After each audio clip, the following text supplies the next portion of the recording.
Welcome back, Fiber Friends, to another episode of the Wooltogold podcast. My name is Brian, I am your host, and today we're going to be talking about Joanne Fabrics. Obviously, I am not the first yarn tuber to be talking about Joann's. In fact, I'm not even really going to be covering the history of Joann's today. I'm not really going to be talking about, what led to this bankruptcy that they declared. And I'm not really going to be talking much about the actual logistics of the liquidation. I'm going to be taking a really casual approach to this. This is kind of just going to be my freeform opinions. I haven't really planned this episode out. So my thoughts and concerns and all of those things are kind of just going to come out as they're going to come out. I just wanted to talk about it a little bit because I know it's going to affect a lot of crafters.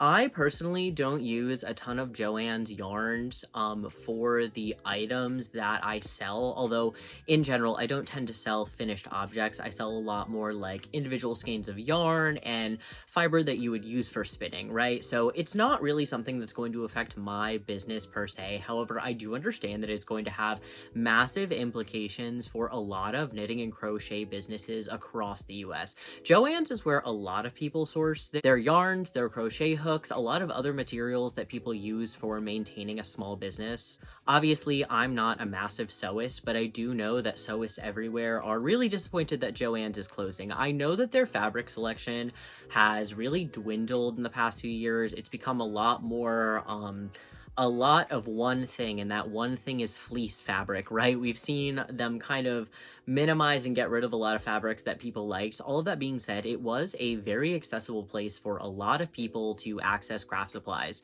It was accessible because they are, available in a lot of areas where like a very small craft store might not thrive. And it's also accessible because of its price. Joann's runs a lot of annual sales, and even before the sales, their price of yarn is extremely competitive.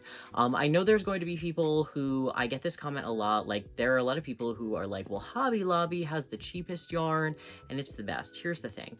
I disagree with that, okay? I've looked inside of a Hobby Lobby before. I've seen their price of yarn. It's not that competitive, especially for their acrylic yarn. Like, I get it. Maybe they have a few colors that like other places don't have, but I don't even really find that to be the case. And I find the price to be they have acrylic yarns that are like $6, $7, $8 a skein. That's very similar to the price of a Joann's acrylic yarn. In a lot of cases, there are cheaper options than that yarn. Also, even if they were competitive, at the end of the day, I don't stand with Hobby Lobby's practices in the slightest. They are union busters. They contribute to things that I don't believe in. And I've talked about it before, and I'll talk about it again. I do not believe in giving my dollars to businesses that are plotting my demise. Like, that doesn't make any sense to me. There are plenty of other places to shop, especially for me. I have a car. I have the ability to buy gas and drive slightly farther or to a different place and get the materials that I need from somebody else who's not going to use my money to lobby against me. So yeah, I don't frequent a place like that. That's not really an option for me. And then I don't know about other people, but my local Michael's has quite possibly the worst yarn selection I have ever seen in my entire life. Michael's, if your advertising team, your marketing team, hell, the people that like stock your store, if you're listening to this, get on that. I mean, y'all are like leaving money on the table, especially now that Joann's is closed. So before I talk a little bit more about what I think will happen as a result of the Joann's closing and some of my other thoughts on it, I did want to share the yarn that I recently got this week from Joann's, right? Their closing was announced this week. I told myself that I was not going to do any panic buying, and I stand by that. I'm really trying not to panic buy. We don't really know how the cards are going to fall. We don't really know what's going to happen to Big Twist as a brand. And I just don't think that like adding to the stress of the people who are trying to maintain the stores, mind you, these stores that are chronically understaffed, because that's a major problem that Joann's has always had. They have never staffed their stores well enough for the amount of people that they see and the kinds of services that they offer. And so with that in mind, I tried to go in and not go too crazy. I kind of just got some things that I have been meaning to get for over a month now.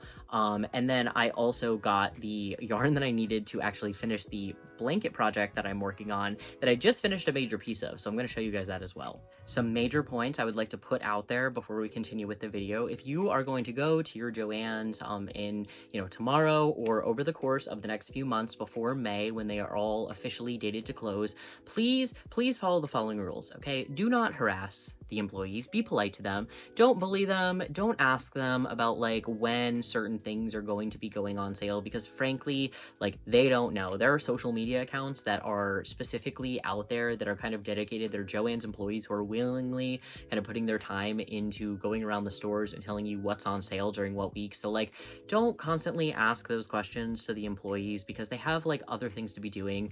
Also, like, they're losing their jobs. They're losing their jobs. They know they're losing their jobs. They're claiming they're going to be holding like job fairs for these folks, but like, I don't know if we're actually going to see that come to fruition, because corporations are, after all, corporations. And so, yeah, I would just try to say, like, be polite to the employees. Don't harass them about certain things being empty, certain sections being a mess. Like, they are really trying their best to keep the yarn aisles, the fabric aisles, and the clearance aisles as organized as they possibly can, because these seem to be the aisles that are kind of being ravaged the most. And that kind of brings me to my last point, which is, like, if you can avoid it, right? I understand that a lot of people rely on these supplies for their small businesses. So, like, if you feel like you need to stock up right now, you need to buy out your local Joanne so that your small business can survive. Like, I don't really want to hear these arguments in the comments. Like, I'm not talking about special situations here. I'm talking about in general as like a crafting population. I really think we should try to avoid panic buying, because again, I do think that like, if you are someone who is like waiting for those big sales, the big sales are yet to come. Like, they have not really hit a lot of the stores yet, at least not my store. We kind of just have like a 25% off across everything right now. Some things are like 30 to 50% off, and my clearance selection is definitely growing, but the sales are definitely going to get better than they are right now. And I don't know, I just do feel like it's kind of like when I went to the yarn aisle, it was incredible how many, like, everything was just like gone. Everything was gone. I, again, went in with the intention of getting the very few things that I kind of need to finish this project that I'm working on, and I got those, luckily. But I'll talk about how a lot of these skeins were literally the last one available, and I have a big Joann's that's usually very well stocked. Mind you too, I went on a Sunday when it's usually empty. It's usually dead. I always film like TikToks in my Joann's on Sundays because it's always like super empty. It was like the local grocery store. It was packed. It was hard to get a spot at the Joann's.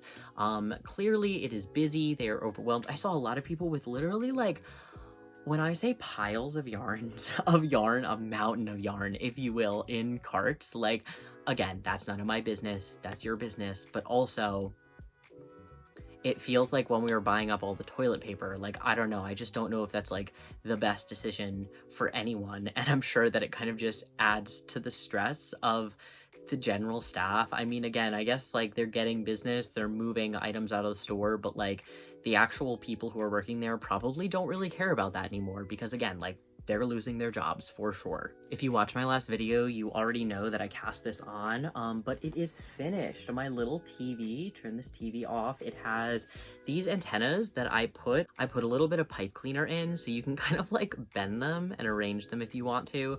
They're a little floppy on top because they are a little heavy, but again, this is eventually going to be, I don't know, I've been calling it a blanket. Maybe it's going to be more of a true tapestry that's meant to be hung. Maybe that is going to be the case. And so, I don't know, maybe I'm going to probably put like one of those wooden poles across the top, and maybe that'll give it a little bit more stability. I don't know. We're going to see.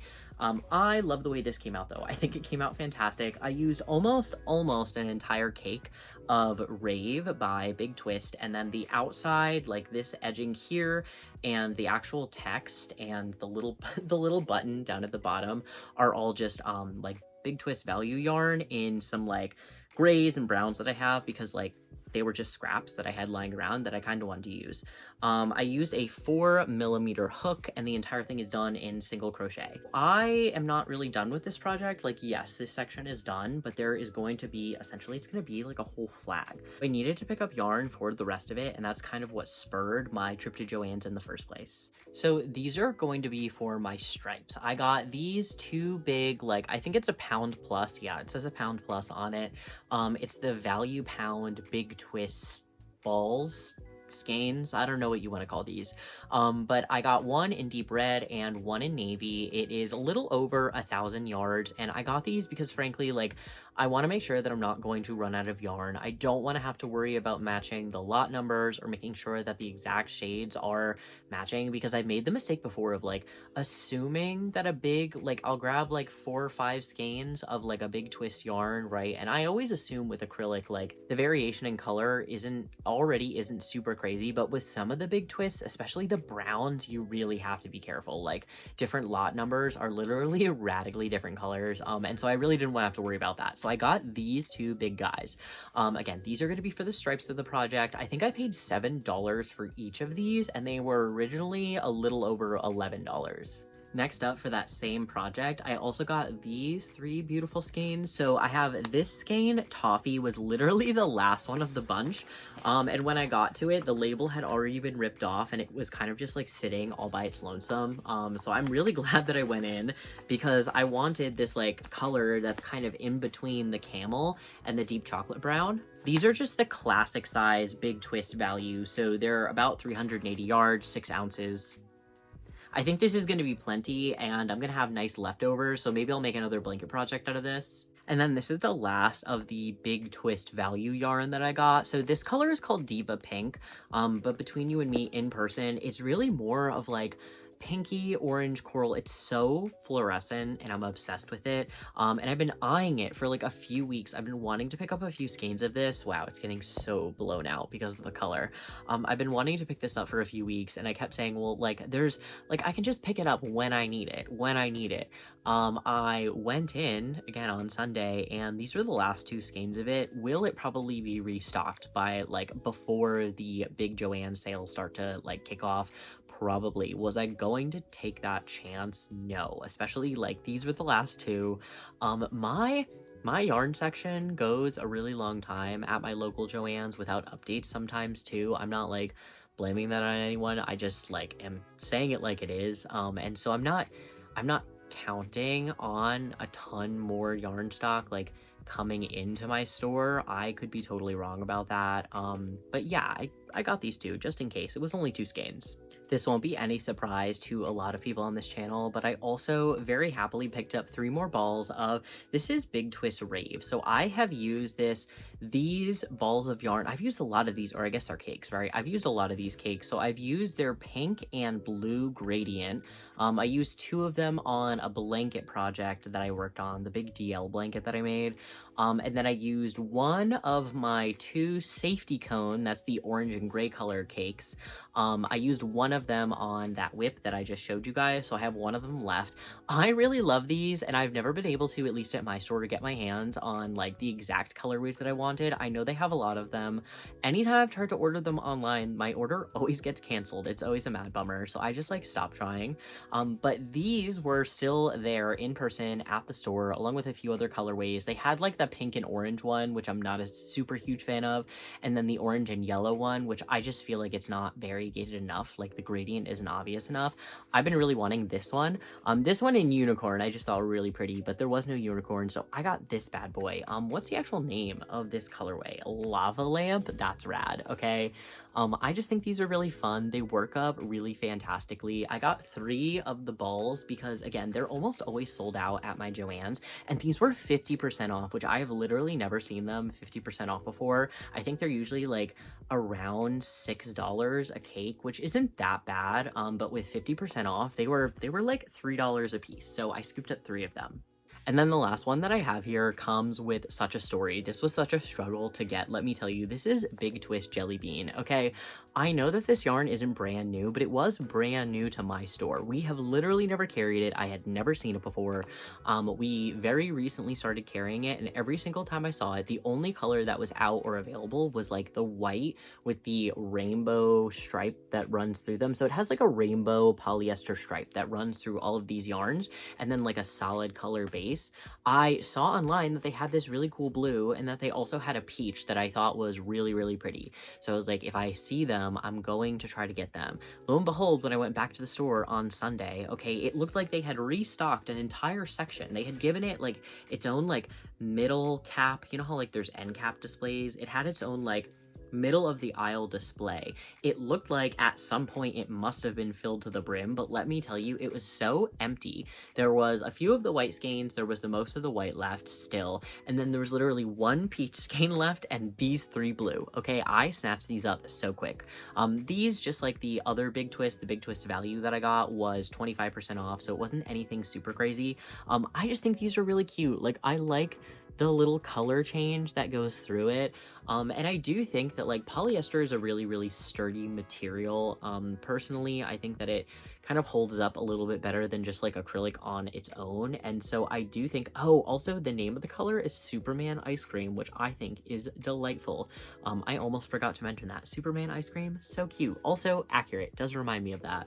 But the polyester, it feels like really hardy. This yarn feels hardier than just the acrylic value, and that's also another reason I really wanted to pick it up. And you know what, with these 3, I think I can do like a cute scarf or something like that. I don't really know exactly what I'm gonna do. I've been wanting to start a granny square project recently because I've never really done a big granny square project, and my scraps are really just piling up at this point. But I make no promises. I don't really have any exact plans for these. Again, it's just that like every time I go, these are not available. These are completely sold out. And so they were there and I snatched them up. And we're back like 2 days later to continue the podcast. Thank you so much for everybody who supported my shop drop. I felt like the coolest person ever dropping off like 10 plus packages at the post office. I know for some small businesses that's like small potatoes. Like they do that every day. They're like 10 packages, that's nothing. For me to have to ship 10 packages all at once out to like all of you here on the Wooltogold podcast that tune in, and all of you who support me on my other platforms, like it means the world to me. It was really the boost in mood that I needed this week. And it makes me so happy that people love what I do and want to support what I do. Any way that they can. Maybe you don't even do a fiber art that allows you to be able to use anything that I have on my shop. Maybe it's just not within your budget. Be shopping for what is at the end of the day essentially like a luxury hobby item. But I appreciate all of you who tune in, who support me. It really does just like mean the world. And I hope all of you enjoy your packages. Some of you I was able to use my new poly mailers for. Any of you who got bats, they will be coming in boxes as to optimize the amount of air that remains in the bat for you. But I hope you enjoy the new little note cards that I sent out for everybody as well. I was really excited about them. They kind of, I don't know, I kind of wanted them to like represent like Gulf Coast native sheep, even though not all of you got like Gulf Coast native wool. I don't know, it's supposed to give happy sheepy peachy vibes, and I just hope that it brings a little bit of sunshine to anybody that received a package from me, because it made me smile to work on them. So I hope you guys enjoy. Moving back to the topic of the podcast, right? Joanne's first, I just wanted to say for evidence that I did finally cast on the actual stripe part of this. I actually had 10 rows of this done, and then I realized that I had the text reading. It was reading correctly, but right, if you read right to left and not left to right. So I basically had like swapped the direction that I should have put the letters in, but that's okay. I ripped it out, I fixed it, it's fine. Let's talk about what the future of crafting might look like post Joanne's, because I feel like that's the question on a lot of people's minds, right? I've already expressed that there aren't a lot of other in-person commercial stores that I see myself frequenting. I am notorious on here for not loving to buy things online because I like to put my hands on things before I actually purchase them. So for me personally, I do suspect that I am going to be frequenting my local yarn stores, and I am going to be using fiber festivals as an opportunity to put hands on a lot more yarn. Like, a lot of the times, I'll be so real. When I go to fiber festivals, I laser focus in on the fiber. It's been about 2 years since I bought yarn at a fiber festival. A lot of the times I tend to like zero in on the fiber, and I just end up buying a lot of fiber when I'm at fiber festivals. Because again, like, the opportunity to put your hands on it is really the selling point for me in a lot of cases. I just like to know. And then after that, I'm totally comfortable buying from those people online. But yeah, I also know that people tend to stock a lot more in like certain colorways at fiber festivals if they are attending. So a lot of those sellers, like, I do just wait for the fiber festivals. That's okay. But when it comes to yarn, like, for me personally, I do know that I'm lucky enough that some of my local yarn stores carry really affordable options. I think we're gonna see local yarn stores, like, almost forcibly diversify because there's just gonna be this large population of people who are looking for, like, specifically acrylic-based yarns and in a lot of colors. I do think we're gonna see, like, I think higher quality acrylic yarns and polyester yarns and things like that are gonna kind of get a little bit more attention. Some of those, like, midline brands, I also expect to maybe step up. Like, I think there are certain brands that you didn't see at commercial yarn stores. I'm looking at you, Universal Yarns, okay? I have always really liked everything that I've ever gotten from Universal Yarns. I will admit, I really, really like. They were actually my first cake of yarn that I finished, fun fact. I think it was one of their alpaca blends before I realized that I was allergic to alpaca.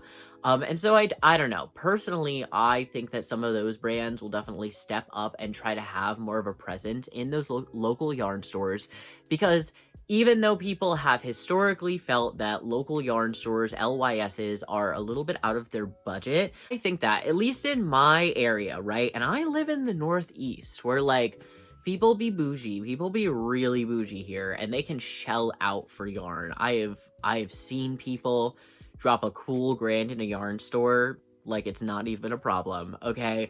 But in those same yarn stores, I also see, like, very, very affordable options and, like, yarns that are, like, 100% acrylic and in fun colors, and again, like, they're present in the local yarn store. I think some of these stores have known that there is, like, a market to be had there and are aware that they're kind of missing out if they're not stocking those options, and I personally hope to see a lot of local yarn stores kind of step up and, again, like, fill that niche, because you're gonna have a large group of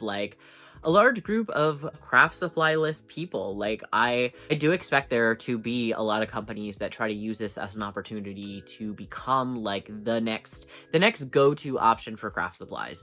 Now, next up is the obvious player in the conversation is online stores. I really do think that people who weren't flocking to online stores before are definitely going to at least give them a try. Listen, again, like, I like to put my hands on things first, but then I am comfortable ordering things online. I have ordered from Hobie Yarn before, and I wasn't displeased with the product that I got.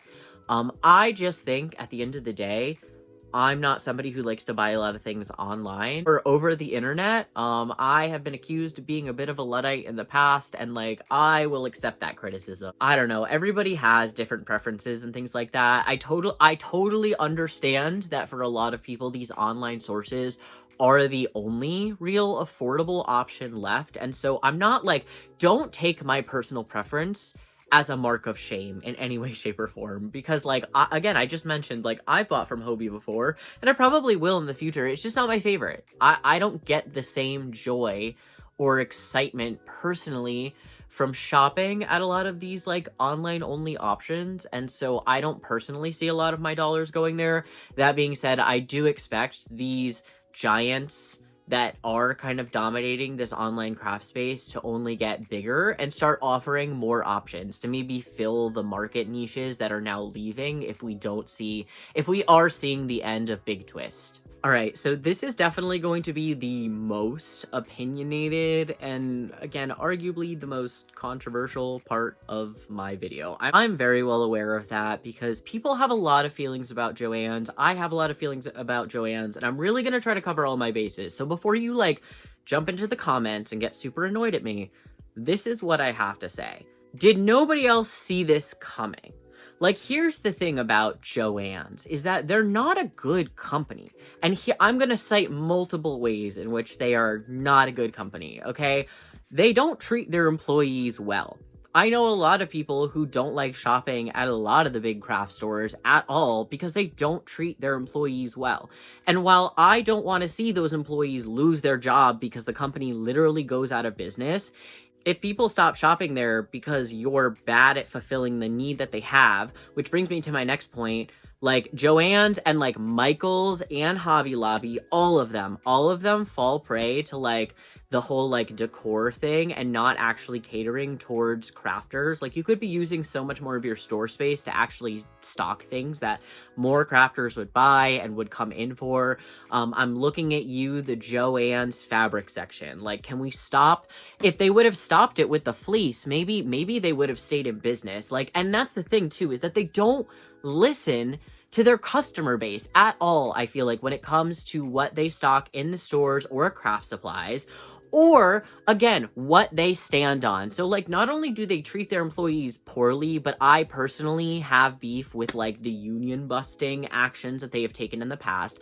I don't stand with companies that do that stuff. And at the end of the day, I understand that when you stop giving these companies your money, they're gonna go out of business. Like that's kind of the point. And I'm not trying to be insensitive to the fact that that means that people are going to lose their jobs. I don't want people to lose their jobs, but also I don't really see the point in giving a company my money when they're not even, like, they're not even keeping their employees off the street. They're not paying them a livable wage to be able to not be homeless. I don't know why I should give them, I should give them my money because they're barely keeping their employees above poverty level. Like, that's ridiculous. The bar should not be that low. And if you're going to be a bad company, you're going to go out of business. Like, I think Americans need to kind of come to terms with the reality of, like, that's what that type of collective action looks like. When you boycott things, like, this is what's going to happen. And I understand that there are going to be larger consequences to that, but maybe that's like kind of part of it. Like, people need to understand that there are going to be larger consequences to treating your employees like garbage, like they're disposable. Joann's is known for understaffing. Like, that's why whenever I had to go to Joann's, I made sure to be as courteous and nice to the employees as possible, because I have seen people do some unhinged stuff in a Joann's as if they have enough staff to even, like, keep all of the aisles fully stocked. Like, it is so hard out there for those Joann's employees. A lot of them too are kept, like, right under 40 hours so that the company does not need to take care of them, which is also, like, a skeevy practice. Okay, so again, like, I am sad. I am very sad that people are going to be losing their jobs. I am very sad that a lot of people are going to be losing access to a large and affordable source of craft material. However, I understand why Joann's went out of business, and I will not be surprised if other craft stores quickly follow, because they're all kind of the same in that way. They all kind of get away with treating their employees like garbage, and they all kind of get away with not listening to their customer base. And for what? I don't know. Isn't that capitalism too? Isn't that how it's supposed to work anyway? That, like, companies that, you know, aren't competitive and don't serve the general customer basis well enough, like, they go under. That's kind of that's how it's supposed to work under that system that we're apparently playing under. And so, yeah, like, I don't know. It's complicated with Joann's. I haven't really seen a lot of people talk about this aspect of it. And I know that it's complicated because it very much feels like when somebody who is really, really, really, really horrible, like somebody with just the soul of the devil, who was put on this earth to make other people suffer, passes away, people really want to be like, well, we should remember the best of them. We should be respectful. But why should we be respectful if they were garbage people in their life? They never respected us a second in life, so why should we respect them in death? And sometimes I feel like that sentiment kind of needs to be carried over to companies. You know, if we're going to treat companies like people, I really think then we should hold them to the standards of people. And to the standards of human beings, you know, Joanne's was a bad person. And I really feel like that needs to be stated. They did keep some people employed, but again, that shouldn't be the bare minimum. Kind of tired of pretending that providing people with jobs under the poverty level is like a gift that companies give us the opportunity to receive.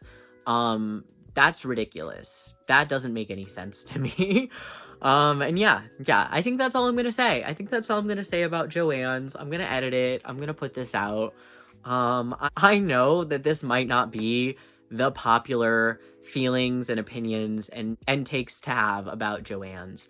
But I do kind of want to hear your opinions down below. I also want to hear if Joanne's has ever burned you in any way, shape, or form. I don't care which way. I kind of just want to know about it. Spill the tea down below, right? Because, like, it's going under. Like, they're liquidating. It's past the point of saving. And so I kind of want to know all the tea. I have loved hearing the tea from the employees online personally, and I'm trying to support all of them. I hope that all of their videos go viral and they get massive payouts from the creator funds, and it makes it much easier for them to manage their finances while they are looking for new employment. Anyway, that's all I have to say. I have to go pick my car up from the mechanic for like the third time in like a month span. So I'm gonna go do that. I hope everybody is having a wonderful day, and I'll see you guys on the next episode of the Wooltogold podcast. Don't forget to like and subscribe, and check me out on other platforms.